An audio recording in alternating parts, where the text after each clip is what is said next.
Thank you very much, Your Excellencies, ladies and gentlemen. It is definitely an honor and pleasure to join today's celebration and to be part of such a distinguished participants pool. I thank also ICESCO and His Excellency Dr. Al-Malik for the kind invitation, and I congratulate His Excellency as well as Dr. Sharif and the entire team for such a successful conference. It is obviously an honor to have the high patronage of His Majesty King Mohammed VI, and that shows us once more how important is today today's celebration and the topic itself. I would like to go on introducing the next panelists, the next speakers. And I have the pleasure to introduce Professor Dr. Angelica Bruchner. And it will be extremely valuable to hear from Dr. Bruchner about the challenges that women and girls are facing while choosing science on their path. Dr. Bruchner is a prominent member of scientific community. She is a PhD in organic chemistry from Humboldt University in Berlin. She is currently head of Department of Catalytic, also board member of German Chemical Society in Leibniz Institute for Catalysis, member of the board of directors and head of the research department, advanced analytical methods at LIGAT Berlin, member of advisory board of International Congress on Operando Spectroscopy, and editor of Catalysis Communication. So she has a deep insight of the matter, and she is willing to share it with us today. And I give her the floor. Thank you very much for this kind invitation, and I would also like to thank the organizers for inviting me to this important event here, and I feel really be honored to share with you my thoughts about the topic. I would like to share my screen with you because I have prepared some overheads.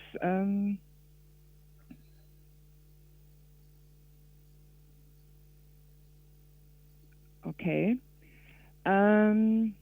Let me start with the good news. In my scientific career, I have seen quite some positive development regarding the position of women in science. I studied chemistry at the Humboldt University of Berlin in the very same building where Lise Meitner and Otto Hahn discovered the nuclear fission, for which Hahn received later the Nobel Prize alone. Meitner went away empty-handed. In 1909, Meitner had to use the rear entrance of the chemistry building and was not allowed to enter the lecture and the experimentation halls. Still, in the mid-70s, when I started to study chemistry there was not a single female professor at the Institute of Chemistry. Fortunately, this has changed a lot, but we are still far from gender equality, not only in chemistry. Let me illustrate this with some numbers published by the German Chemical Society in 2019. The GDCH is the largest network of chemists in Germany. It has about 31,000 members, but only about 30 of them are women. In 2019, 43 female students completed their studies in chemistry with a master or a diploma degree. This is almost the same number as 10 years ago. Among the completed PhD works, there were still 40% of women. This is quite good. And it shows that at least in chemistry, our problem is probably not to make girls more enthusiastic about our discipline than boys. The problem starts later. Among the postdocs, the percentage of women dropped down to only 30%. With an even more severe decline in the percentage of habilitations. And this, of course, has consequences for the number of female ordinary professors in chemistry.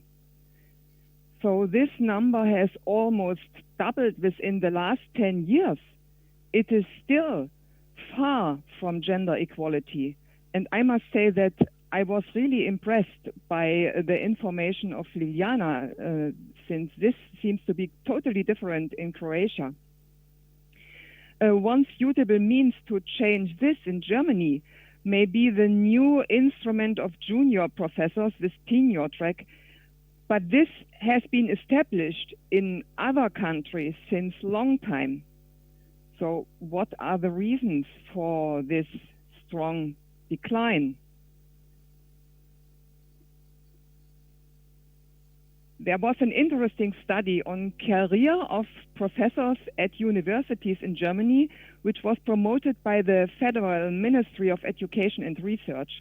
And the basis was a survey among more than 10,000 male and 765 female professors in different disciplines of natural, social, economic, and legal science. And what I'm showing you here, these are the main results. Probably the biggest problem for women is compatibility of career and family.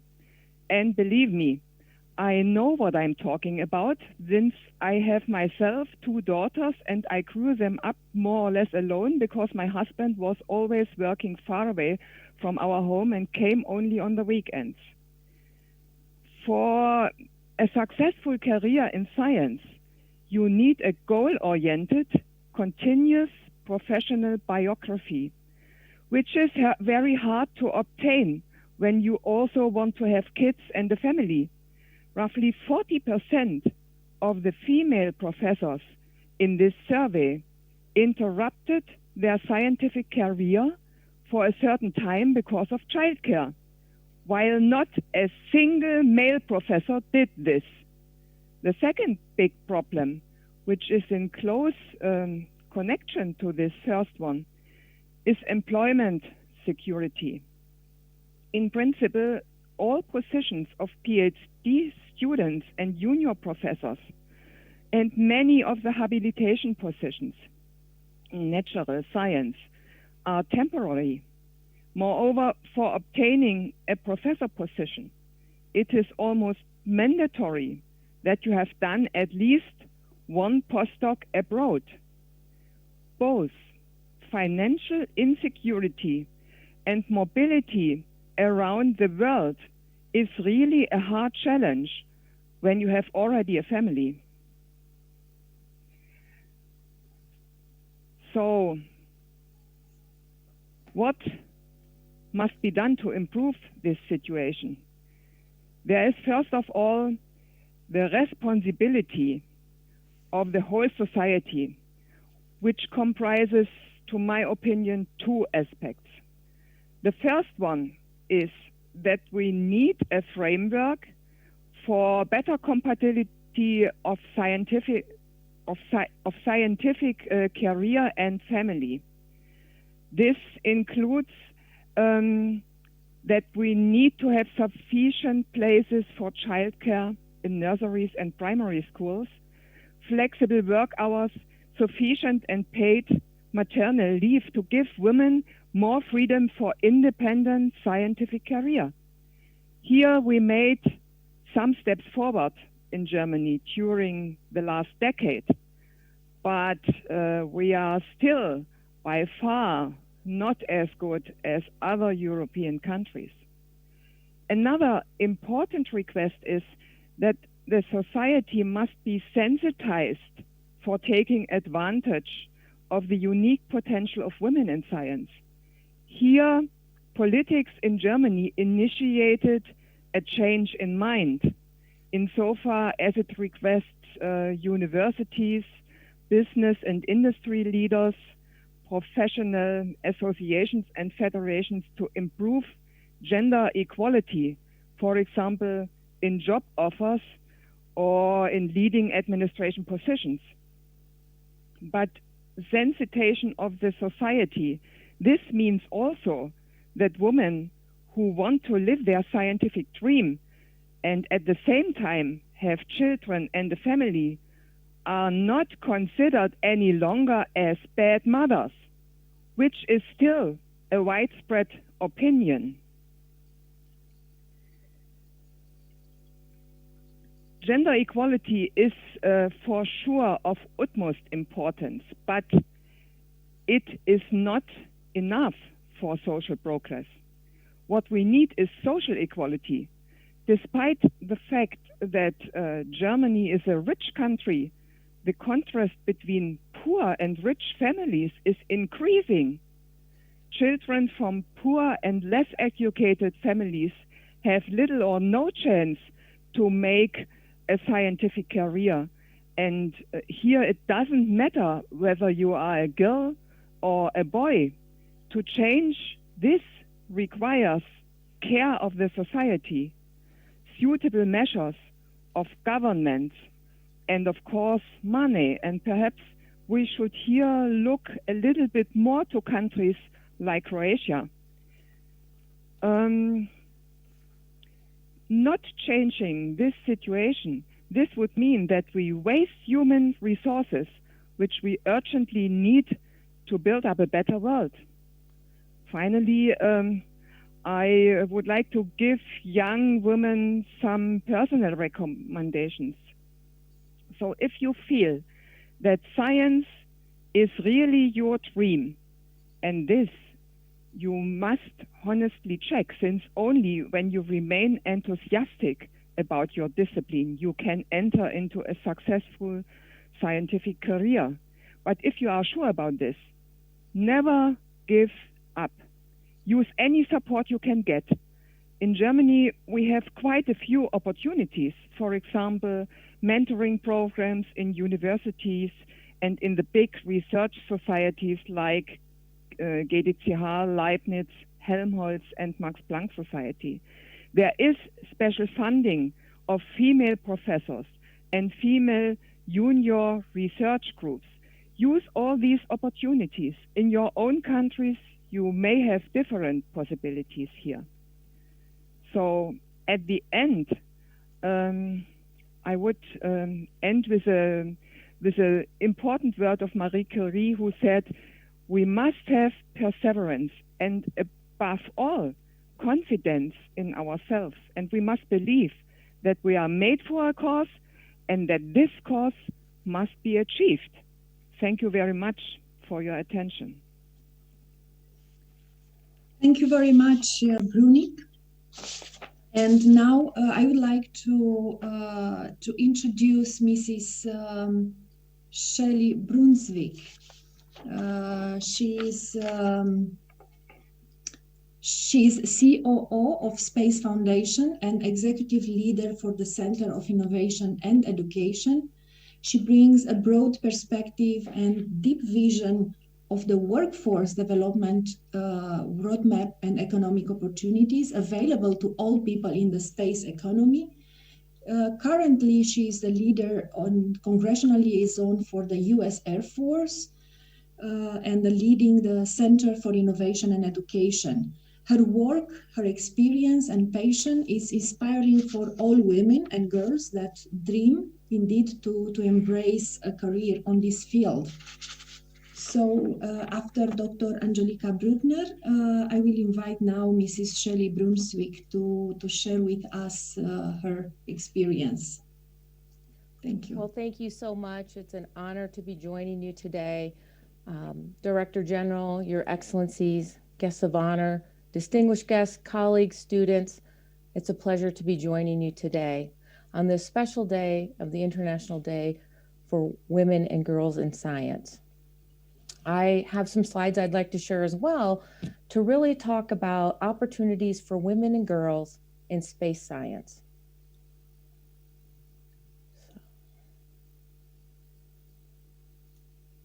Let's see. All right. Okay.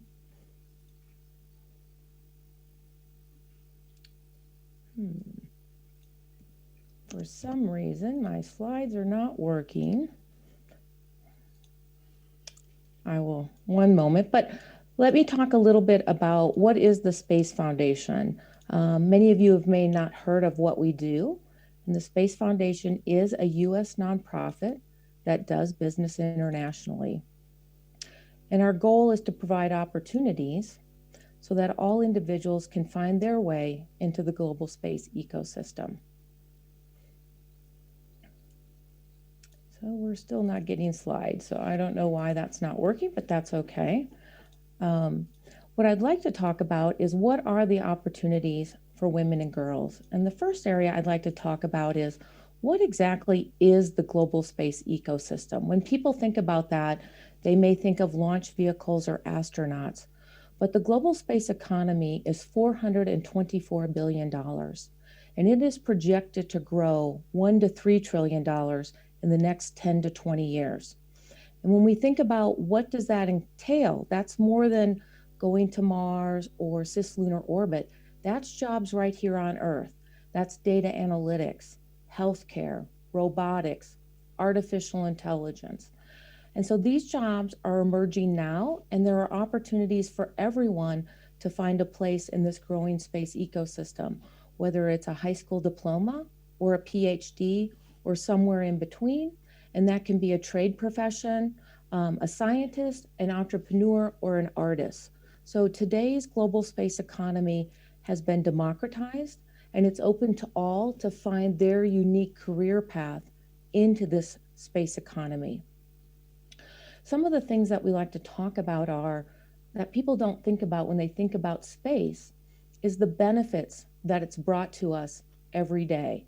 When you think about your food supply and how it's brought to us through large agricultural activities, such as the big tractors that all are run by GPS, or the shipping of our food and supplies to us, that's again all done through the space infrastructure with global positioning system.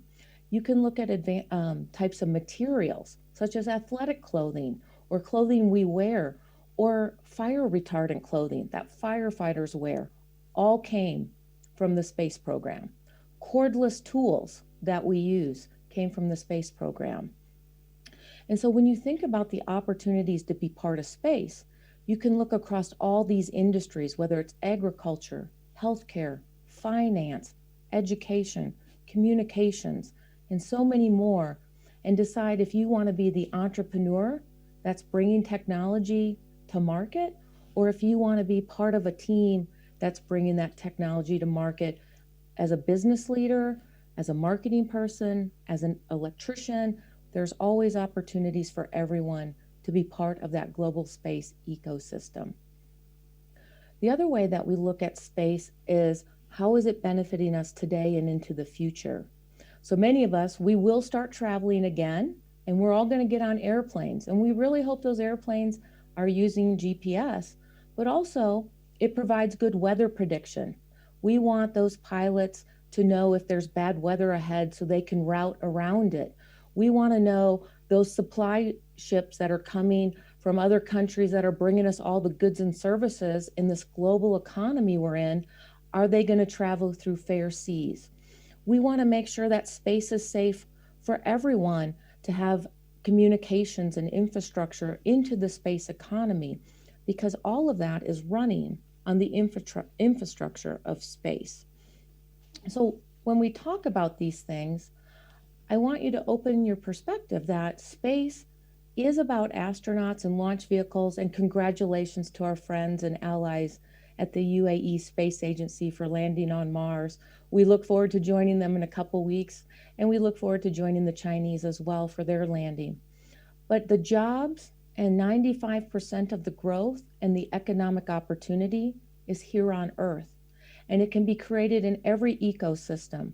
Right now, more than 80 countries participate in the space ecosystem, and that is growing every day, whether that is using Earth observation, such as in Africa for food, agriculture, tracking animals, locusts, healthcare. We're using it to track COVID. Last year, the Space Foundation awarded 3 companies with technology that transitioned from space to benefit us here on Earth. And it was all related to COVID: telecommunications, telehealth, teleconferencing. Those are three technologies during COVID we would not have survived without. And so when people think about space, you have to look at the opportunities that are available to all.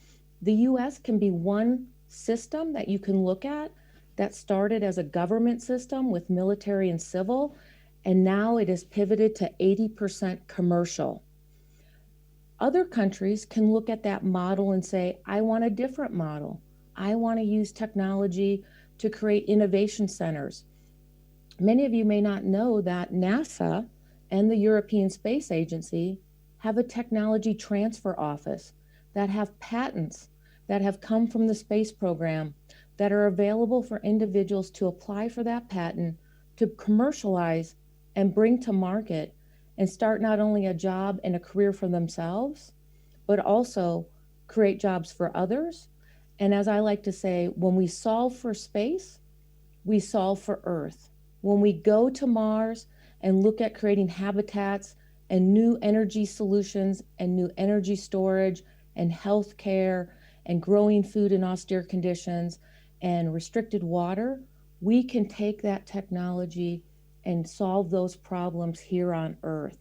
When you think about healthcare, for individuals and students that are listening that want to be in the health industry, the applications from space technology, whether it's bringing vaccines to market sooner by using microgravity environment, or whether it's looking at challenges we're going to face in space. For women, we suffer osteoporosis more when we're in outer space. Men have eye problems.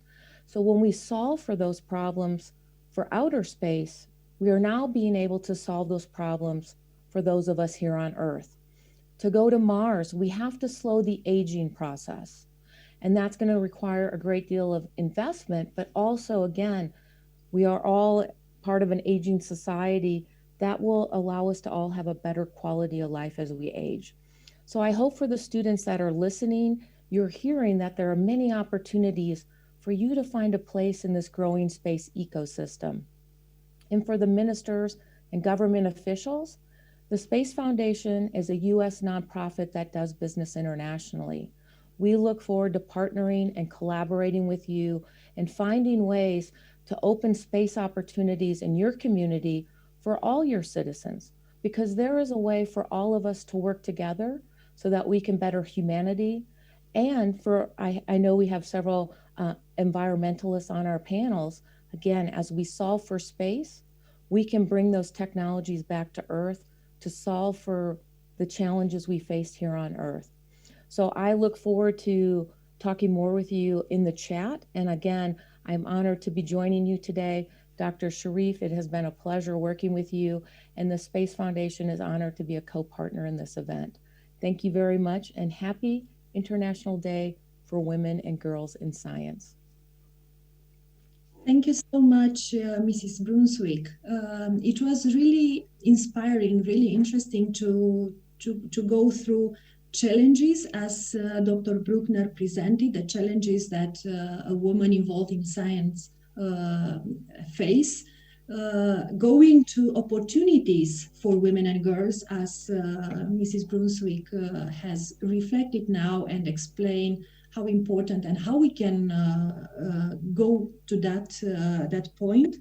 And now I will be glad to introduce Professor Neza Alami to talk from the other perspective, how to achieve the gender equality.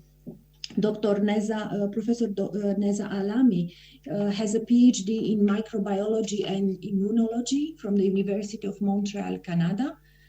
And she is the director of International School of Management and Technologies and was pedagogical engineering in health sciences. Her experience in education at the international level, bringing science and pedagogy at a level of excellency, will share with us today on how she thinks that girls can achieve the gender equality, or we all can achieve in our societies, in our day-to-day life, gender equality. So I will invite now Professor Neza Alami to share with us her thoughts.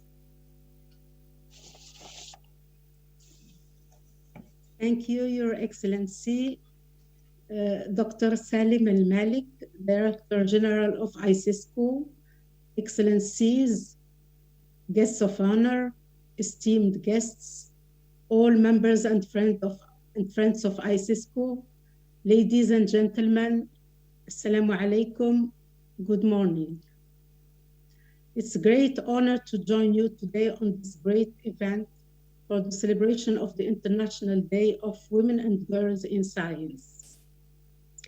Firstly, I would like to thank the members of the organizing committee for their kind invitation to speak at this panel. And it is my great pleasure to address you and share some thoughts on how to achieve the gender equality. There is no doubt that science and technology will increasingly play a crucial role in our lives, societies, and economies. They will also be a part of a sustainable development. For a long time in the history, science and technology have been considered as a masculine subject, thereby creating a gender gap in these fields in many societies. However, we see tremendous aspects in which women have been exceptional and went beyond the limits of science, technology, and culture. They left their marks through discovery, invention, and achievements. I will take this opportunity to name a few from past and present and to pay homage to them. Fatima Al-Fihriya was who founded the first degree granted university of the world in Fez, Morocco. Marie Curie, who conducted pioneering research on radioactivity and was the first and only woman to win the Nobel Prize twice. Rosalind Franklin, who contributed to the discovery of the DNA structure. Ada Lovelace, the world's first computer programmer. Radia Perlman, the mother of the internet. Her invention was fundamental in making today's internet possible.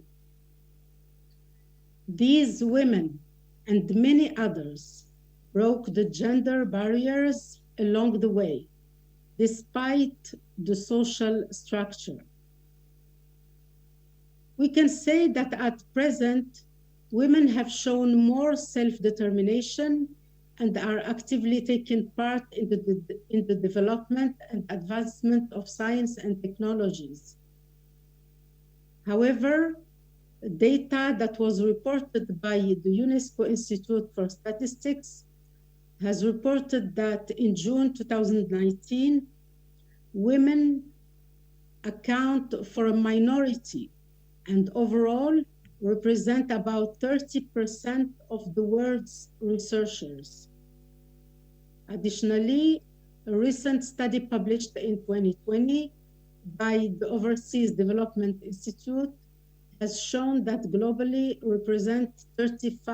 women globally represent 35% of higher education students in STEM.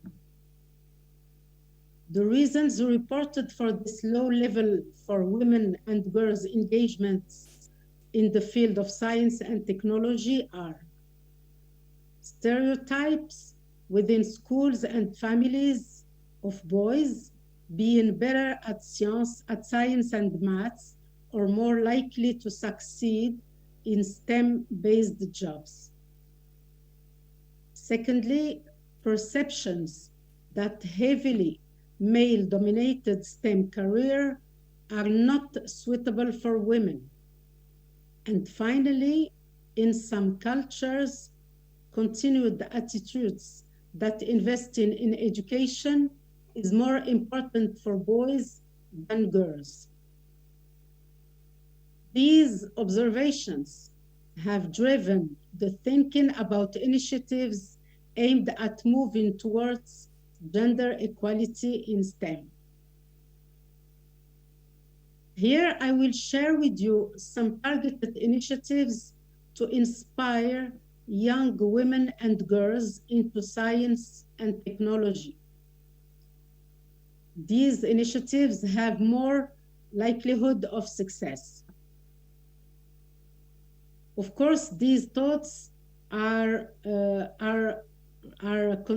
conducted based on my own experience and my professional pathway. Starting from secondary school levels, soft skills development should be on the curriculum, such as critical thinking, problem solving, creativity, teamwork, and resilience. In this context, Microsoft's research found that girls in the UK become interested in STEM subjects just before the age of 11, but this drops sharply when they turn 16. Hence, we need to involve young girls in conversations about science and technology and get them excited in a future career in this area.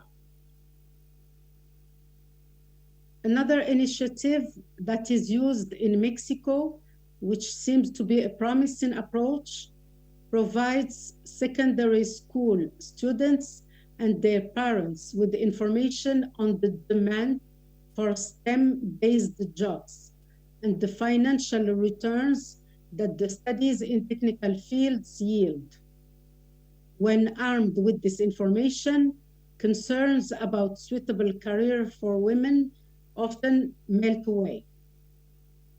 This can be achieved through what I call meet the expert session, which is to have an expert woman in the field, what have been said by the previous speakers, the role modeling, having this expert women come and talk to young students. These women can talk about their own stories and inspire them.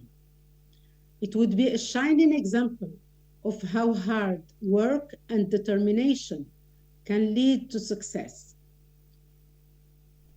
I personally lived this experience and I will share it with you. I remember that my first class of science in a girls' high school is memorable. My teacher introduced the subject by presenting a review of the great achievements that were made by women around the world in science and how they have impacted our lives. I felt then that science was my dream, and I have built interest in pursuing my studies in science. After PhD in molecular biology, I worked with many pharmaceutical companies, such as Pfizer, Roche, AstraZeneca, and Novartis, running studies in the cancer drug development process. I can say that I really felt fulfilled. Another approach, which I can see also that could lead to narrowing the gap, the gender gap between boys and girls, is a collaborative project between the Ministry of Education and the Ministry of Industry, which consists in creating a platform that brings together the best students from public and private schools with scientific and technology experts, hence equipping them with knowledge and skills related to scientific innovation, everything in a technology-based approach. Another initiative could be a collaborative project between universities and large tech and manufacturing companies, providing scholarships to outstanding female students based on a merit basis, especially for students who score high in science, maths, and physics, to encourage them and assist them in pursuing their education and career in a technological field. I have personally initiated such a project when I was serving as director of the International University of Casablanca.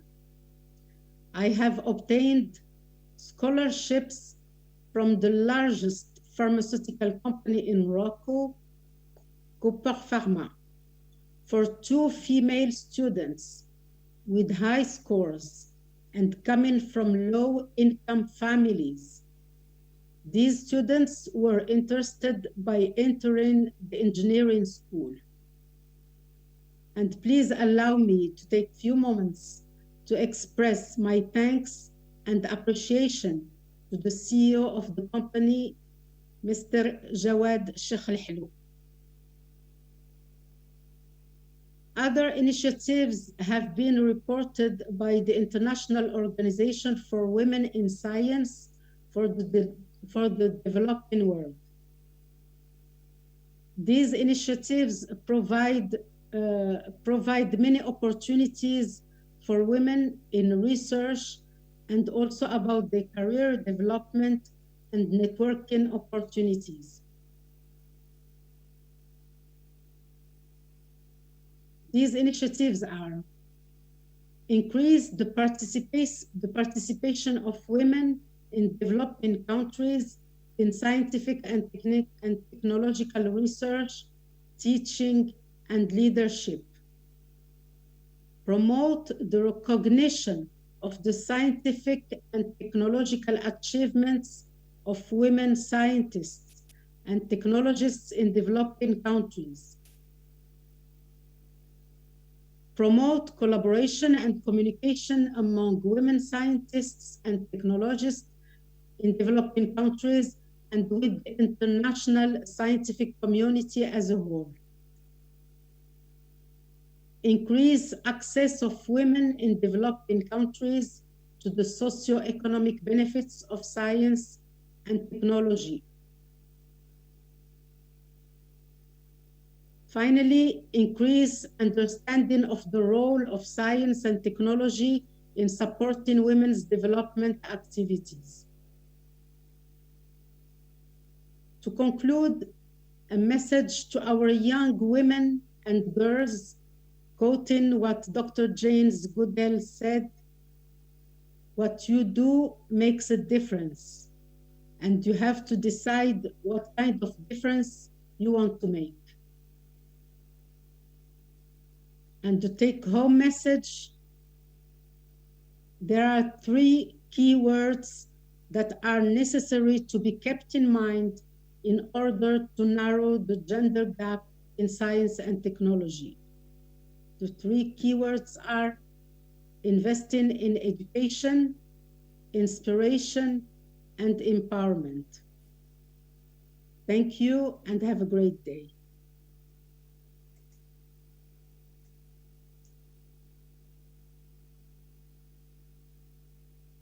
Thank you. Thank you so much, Dr. Alami, for your input, for bringing up the many examples of what and how we can break barriers and better be represented in the field of science and technology through so many different programs, initiatives that you already presented. And I'm pretty sure all over the world we do have a lot of initiatives and programs to access in order to reduce the gap, the gender gap between the men and women. It was very much inspiring, and I thank you once again to you and to all the speakers for such inspiring and such a motivational panel that that you had. Thank you.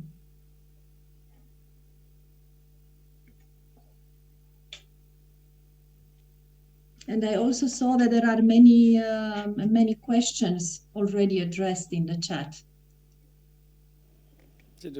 Thank you very much, Her Excellency Ramona. Now the floor is to Shelley Brunswick.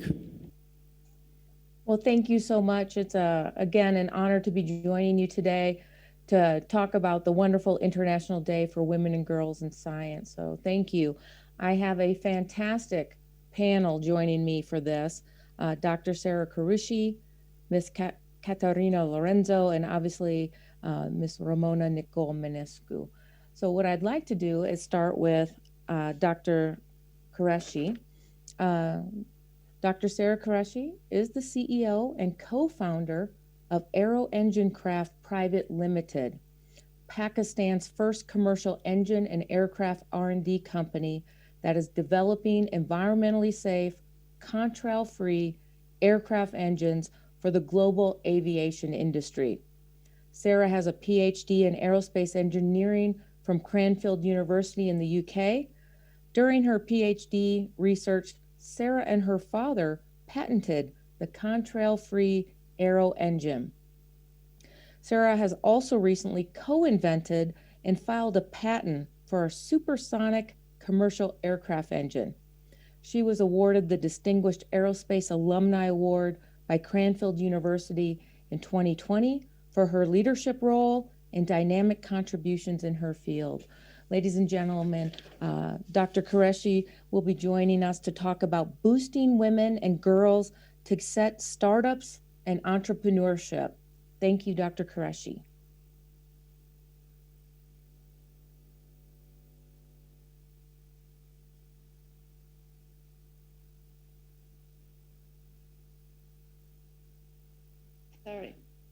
Sorry, I was on mute. Thank you, Shelley, for the introduction. I would just like to mention a little about my work, as we are working on contrail-free aero engines. Contrail is this white trailing line of water vapor behind an aircraft that is manifested as smoke. And though it is just frozen water vapor, but it has a global warming potential, which is 5 times more than carbon dioxide. And it is the sole contributor to global warming in the atmosphere. On the ground, we have many contributors, but aviation industry is the only contributor in the atmosphere. So we are trying to, we are developing the first generation of a contrail-free engine, which would mitigate contrails and reduce the global warming impact of the aviation industry in the atmosphere. And I believe that it is very critical because we all might be in different regions, we might have different problems, but we all share the same sky, and it is, we are under one roof. So it is one of the essential aspects that needs to be addressed. And the only industry contributing to it is the aviation industry. So now coming towards entrepreneurship, why is entrepreneurship important in the context of science and then in the context of women as well? I believe that entrepreneurship is absolutely critical for science because science can, science is amazing. It can bring about great products, great discoveries, great outcomes in labs. But then there is a very long route towards, when you're talking in the context of applied research, in order to convert a scientific invention or a discovery into a commercial viable, usable product is very important, because that's the only way that that research could be useful and could have a global impact and a societal impact. So when we talk about research, we can divide it into two parts. One is the very cutting edge core research, which might be useful in the next century, as we have examples from scientists who had been working in the last century on quantum, on radioactivity, on genetics, and now we are, seeing the fruits of their efforts in the form of products and drugs and gadgets and equipment. So similarly, the other part of research is the one which can be currently applied, and for that we need this route, the commercialization route after the academic route through entrepreneurship. So that is what makes entrepreneurship very important and very critical. And then also because in this current day and age when where we are, the world is like looking into innovation and problem solving. There is not a very big divide on big and small. We are the world is kind of geared towards small, localized solutions and localized problem solving, and entrepreneurship again, complements that and in a way supports that. As the jargon nowadays is that the big will not eat the small, the fast will eat the slow. So the world is moving at a very fast pace, and our problems are, with an increasing population, we are facing problems like climate change and all these issues that have to be dealt with immediately. So basically that is the concept where entrepreneurship comes in, and this is my own company is also the product that we are developing is an outcome of my PhD research, and since it held commercial promise and societal impact. So the university encouraged me to, take the commercialization route through entrepreneurship and, launch a company where we could make it into a product which can be used by all engines of the world. And the one point that I would highlight is that it is critical for universities and academic institutions to encourage applied research and to encourage commercialization of products. I mean, we have some amazing research in labs where people make drugs and batteries and solar cells, but then there the route towards, you have to go through trials and certifications. Even if I talk about my own subject in aerospace, we have NASA's technology readiness levels from 1 to 9. So 1 is where your research is just a concept, and at level 2 you are developing a mathematical model, a theoretical model. At 3 you are testing in the lab. At 4 you are testing outside the lab. At 5 you get airborne. Eventually at level 9 you are able to launch it as a product which can fly missions. So this is particularly for anything that needs to get airborne. So similarly for drugs and other products that are prepared in the lab, there is a long route towards mass scale production, application, marketing, and certification.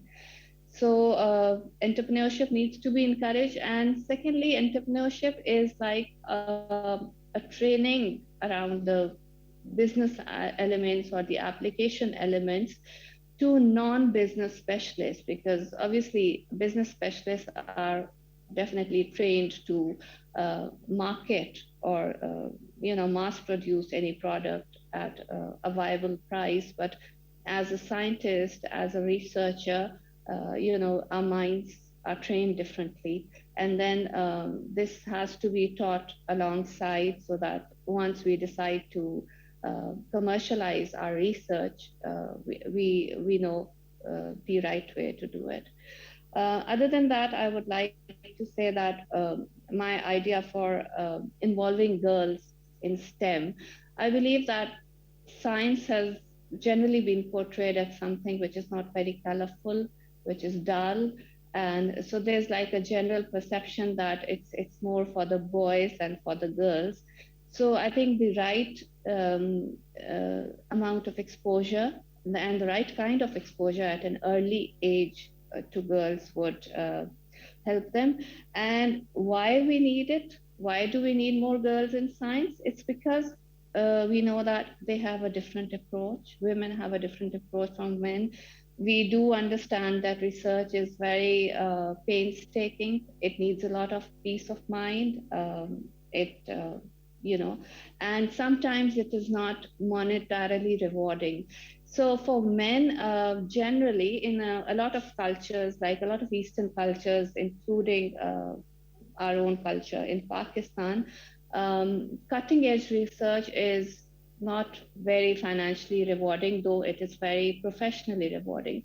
So the men generally follow a very aggressive career path in terms of monetary concerns because they're considered to be the breadwinners of the family, but women tend to opt for more fulfilling and more meaningful work, and that is why it is important that for cutting edge research we need to involve more and more women. And secondly, also that sometimes some professions, or I would say some kind of knowledge, if it is not within the current trends and it is not paying well, that knowledge is lost. So women sometimes, because as I said that they're not really looking for monetary gains out of it, they are in a way able to safeguard that knowledge and to prevent that knowledge and pass it on to the next generation. As an example, from subcontinent, I would like to talk about alternative medicine. There was a time that the subcontinent had developed a lot of, they had a lot of knowledge skill on alternative medicine. And then with the advent of modern drugs, that was, it went in the background. But later, and a lot of people discontinued it as a profession. But then now we see that there is a revival of alternate medicine all over the world. So in that case, a lot of women who continued it have safeguarded that knowledge here. So I believe that we would all work together to make science beautiful, to make it attractive to younger generation, and give them the right exposure to observe it and to be fascinated by it, because once you enter the world of science, it is so fascinating, you would never want to leave it. Thank you very much. Allah Hafiz. Thank you so much, Sarah. That was amazing. Next, I'd like to introduce Miss Katarina Lorenzo. She's 13 years old. She's a global climate activist and surfer, originally from Salvador, Bahia, Brazil. She loves horses, loves to read, and is passionate about the environment. She is part of the petition, Children versus Climate Crisis, and spoke at the UN together with 15 children from all over the world. She is also part of the collective SOS Vale Encantado and is really happy and honored to be a member of Friends for Future movement, Heirs to Our Oceans, part of Green Kingdom, and is a young eco-woman ambassador. Recently, she wrote a project called Eco Club Sustentare, which will be a project focused on environmental and sustainable education. Katarina is going to join us today to talk about empowerment of girls from an activist viewpoint. Ladies and gentlemen, Katarina. Hello, everyone. I don't know if you can hear me. Can you hear me well? Okay. So first of all, I would like to thank you and say I'm really honored to be here. And would like to thank this amazing opportunity. As she introduced me, I am Katarina Lorenzo. I'm 13 years old and I'm from Salvador, Bahia, Brazil. And when I talk about gender inequality as an activist point of view, I always talk that I realize we have inequality in our world. We have inequality of race, color, economy, the ones who are going to be affected by the consequences of climate change, gender inequality, and the list goes on. But it's really easy like to talk about the problem, to say that other people need to do something, but you yourself don't go there and take action. And I'm really sorry to maybe be the one to have to tell you, but you're the one who needs to take action. The actions comes from inside us. It's built inside ourselves. And with that, it goes spreading all over the places. So don't wait for another person to take action. Be the one who inspires others to take the action. So gender inequality is in our everyday lives, from simple things like, for example, here in Brazil, when I go to walk in the streets with my mother alone, I don't feel safe because I'm scared of different things to be happening to me. But when my father goes out, like he's not scared of this because he feels safe. And this is just a simple example of how gender equality is in our everyday life. And what I think is that not only on that, but we see gender equality on, for example, places filling like people on jobs, filling up jobs, on people filling up places of power in science and technology. We see that there is a greater amount of men in these spaces for example, politics, science, technology, engineering.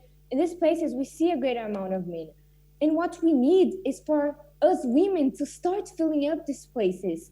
We need women to understand their rights, to start to see that just because what I realized is that there are like 20 men and 1 woman in between there. It should not be like this. It should have like 10 women and 10 men. It should be have a balance, you know. And for that to happen, women need to go out to look for their opportunities. We need to go there, and when an opportunity comes to us, we need to grab and hold on to it because it's our right, you know. And if the opportunity is not coming, go look for it. Talk to someone who you know could maybe have an opportunity and could share it with you. You have to go after it because when you start going after it, then the opportunities will start to show up for you. And talking about opportunities, I, for example, as she stated in my when she was presenting me, I went to the United Nations together with 15 youths from all around the world and demanded world leader climate actions. I am a girl with just 13 years old, but when the opportunity appeared to me, I was able to have, after that opportunity, thousands of opportunities and doors open to me. So not only women need to look for opportunity, but those people who can give opportunity. You have to remember that we women, we are still here. We need your help. So it's not only women who need to take action, but men and the society. We have to get together and start solving this issue. And we need these people to start giving this opportunity to women. But not only giving the opportunity, but when the women do something, when they create, for example, a new technology, when they are in science, we need people to recognize them. Because I realize there are some women on science, there are women who do great types of technology, but I do not see the same recognition that, for example, men receive. We need people to start recognizing the work of women the same way they recognize the work of others, you know? And why, but then people ask, but why do we need more women? Because something that I believe is that women have a different vision of things. Women in this world, I think we are being limited in some ways, but we're starting to break these barriers. And because of this, we have a different vision. And also, I believe that where women goes, we bring a light, you know? Women have this power to give birth, and they can bring the light, you know, they have inside them. And I believe people need to open the doors for this light to start spreading all over the places, because this will change the world. This can change. We just need to let it go spreading until the change will come, because it's the change we need. And like, I'm seeing a lot women changing the world. The more I see, like nowadays, I see there was a really like amount of it's like, I think I'm seeing nowadays, I'm really happy that women are starting to get more active and women are starting to get more opportunity. We are having strikes, but we need more. This is not enough.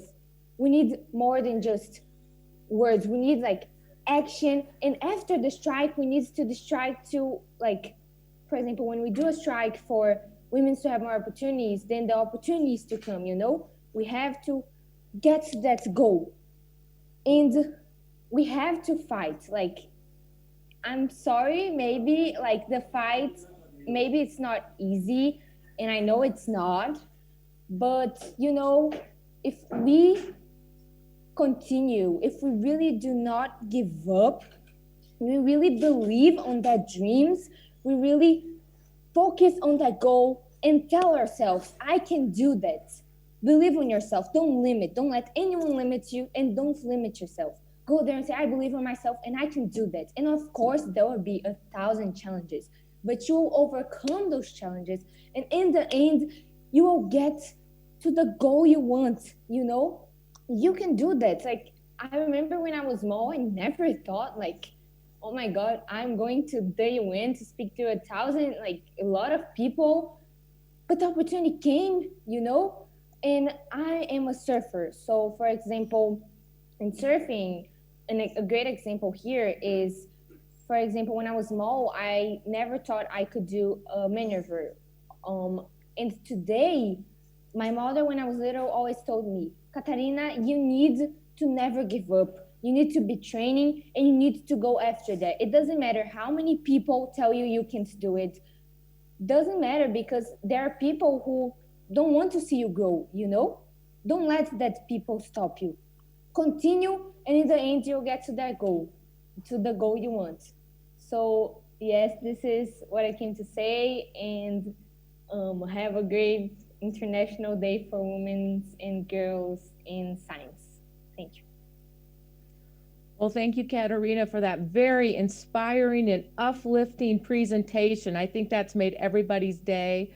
And now I would like to introduce, obviously you already met our next speaker. She moderated the last panel, but Miss Ramona Menescu. She is a highly popular former Romanian Minister of Foreign Affairs and member of the European Parliament. She is currently active in public affairs, strategic planning, political, and business consulting. As a former Minister of Foreign Affairs and Minister of Transport, Ramona has broad government experience and high-level insight in foreign and international relations. As a former member of the European Parliament with 3 mandates in the European Legislative Forum, she has a deep understanding of the EU politics and the decision-making process.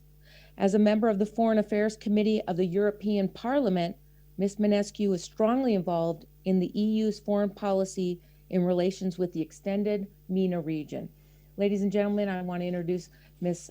Ramona Menescu, and she will be talking about even partnerships in emerging technologies. Thank you so much. Thank you so much for this kind introduction. I was listening, Katarina, and I was thinking that most of us, if not all of us, we recognize in ourselves some parts from Katarina's passion and willingness to succeed. Actually, if we succeeded and we are here today, it's the proof that we didn't give up. So Katarina is right. We never should give up. We should follow our dreams and I'm sure she will do it and she will be successful. Reflecting on how to approach this intervention, I was simply starting by thinking, what is most important in our lives? And the answer that came to my mind was that the most valuable thing that we have in this life is time. We only have to choose what we want to do with this time and how we want to spend it. Do we want to use it for a good purpose? Yes, I think we want. But let's see what that can be and what can work well for us as women and what's the missions that we can accomplish. We can, of course, be good daughters, sisters, friends, mothers, wives, but we can also be good teachers, nurses, doctors, engineers, scientists, and that is the beauty that it's in us, the power of being everything we want, because yes, we can. And I don't want to be unpolite with our gentlemen, but I might say that only women can be all of that in the same time, and to make it in the state-of-art mode, while facing all the challenges that we are facing and the men are not facing it. And I think deep inside we all know, but we all know that, but sometimes we need to be reminded that we do have that power in us. I was asked so many times what I think about women being equal with men, because here in today we are talking about equality and inequality. And I'm saying this, I'm not sure if women and men are indeed equal in the real sense of the word, but for sure we should be treated equally because we complementing each other, and that is what matters.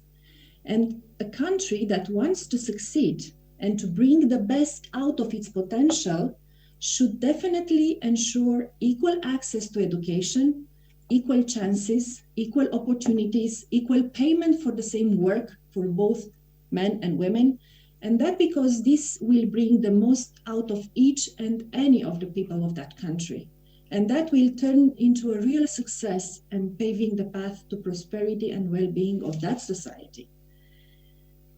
As most of the speakers before me already said, it's not a novelty anymore. It's not a recent discovery, which still needs to be testing. The education is the answer to some of the most difficult situations at individual, community, and national level. And we all have a lot of examples on how we can succeed through education. I just discovered a girl from a lady from Vietnam, for example, Dang Thi-on.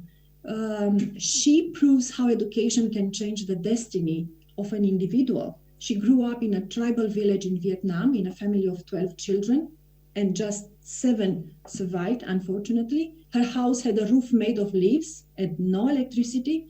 She was reading in the light of an oil lamp, and she earned her PhD in 2012 from the Institute of Information Technology at the Vietnam Academy of Science and Technology. She is the perfect example of how much mentorship matters, because her mentor was her older sister, who was a high school mathematics teacher. In exchange, she also became a mentor and advisor to some PhD students at her university. Another example, Lilia Mello. Lilia grew up in the deprived and often violent area of Belém in North Brazil, where murders, drug trafficking, rape are very common. She found her path in teaching. Her involvement, dedication, and endless energy in building links within the local community paid off in the end. The school has significantly increased enrollment rates, the dropout rates has decreased, and the results of learning improved. Many of her students have become leaders in the field of arts, protagonists of their own stories, and an inspiration for their community. So that is how a person can change the community through education. And Lila became a finalist for the Global Teacher Prize in 2020. If we take a country we see that in the early 1990s, Finland experienced a severe recession. Unemployment climbed from 3% to 18% in 2 years. GDP dropped from 13% at the same time, and Finnish public spending reached close to 70% of the overall state budget. And the Finnish government they bravely decided that increased investment in education was the roadmap to recovery. Result, Finland emerged quickly from recession to build a highly skilled workforce and to be a model in education all over the world. So those kind of examples just prove once more that education is the key. We talked a lot about equal opportunities for many years already, but we also developed over the years means to act in the right direction in most of the countries. And World Bank research found that globally, the average scores regarding equal opportunities has risen from 70 to 75, but still just 6 countries were given full marks. At the same time, World Bank research found that the countries in the Middle East and North Africa made the least progress, with an average increase of just 2.86 to an average score of 37. But in the same time, something very positive appears in the Middle East. According to their studies, graduates in the Arab countries in STEM, most of them are women. And the figure in the Arab countries is much higher than that we see in universities across US and Europe. So that's another thing that we can look into and improve it even further. These numbers shows that despite developed countries trying to adopt legislation and measures to encourage and empower girls, there are still barriers which are difficult to be crossed. At the EU level, if we come back to what we have in terms of partnership on emerging technologies, we worked hard to bring up new opportunities in order to answer the new challenges. And in this way, we go through Horizon Europe. And probably most of the people in this conference knows what it's about on Horizon Europe, where we set up the principle and the means to build a partnership for the future, especially on emerging technologies. And to tackle that, the gender equality factor is present and important factor in all the programs that European Union proposes. So it plays a very crucial role. Under the Horizon Europe, we have 3 types of partnership that is looking for. One, it's between European partnership between European Commission and private and public partners. Another one is between European countries and research institutions, universities all over Europe and all over the world. And the third one is the partnership between countries itself. And the domain, the fields are also very important because they refer to European partnership for high performance computing, for key digital technologies, for smart networks and services, artificial intelligence, data, robotics, globally competitive space system, and many more.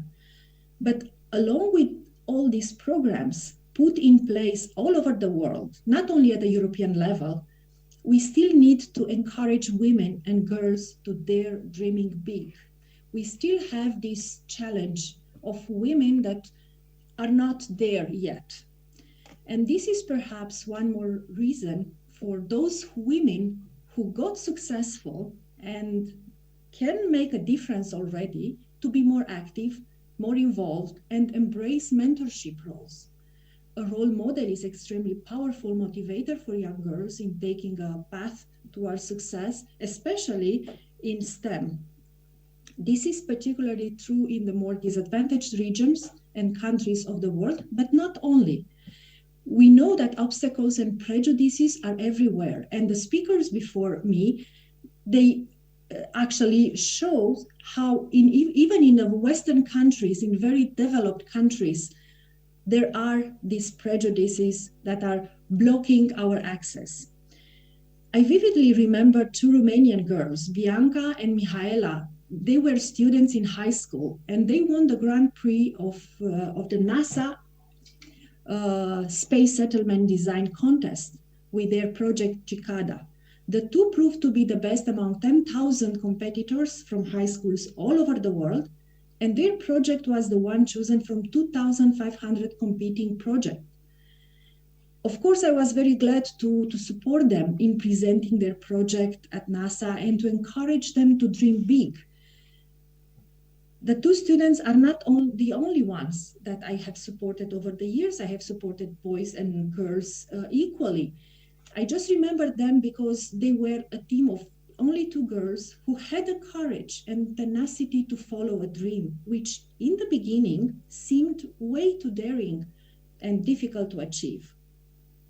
I myself, I was equally inspired by great women in my country.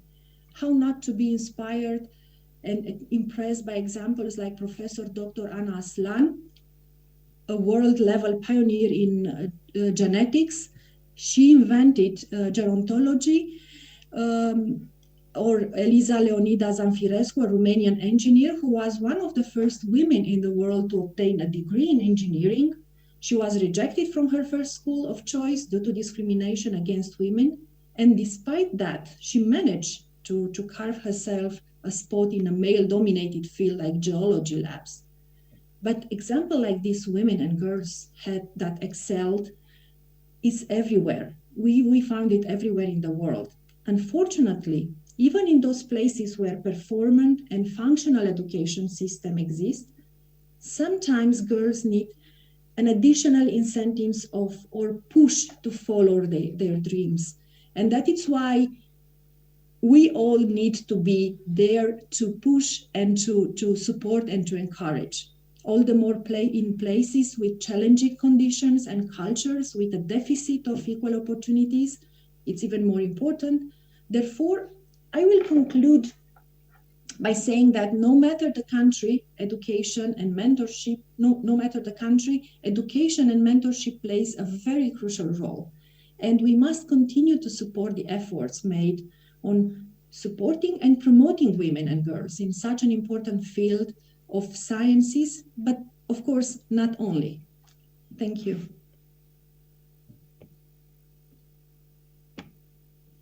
Well, thank you so much. It's been an honor to host this panel. Three amazing panelists with incredible stories to tell and information to share. Again, thank you to ICESCO and the Director General, Your Excellencies, guests of honor. It's been a privilege to be a partner with you as the Chief Operating Officer of Space Foundation. I now would like to turn this over to the next event, which is the roundtable discussion session. So thank you very much.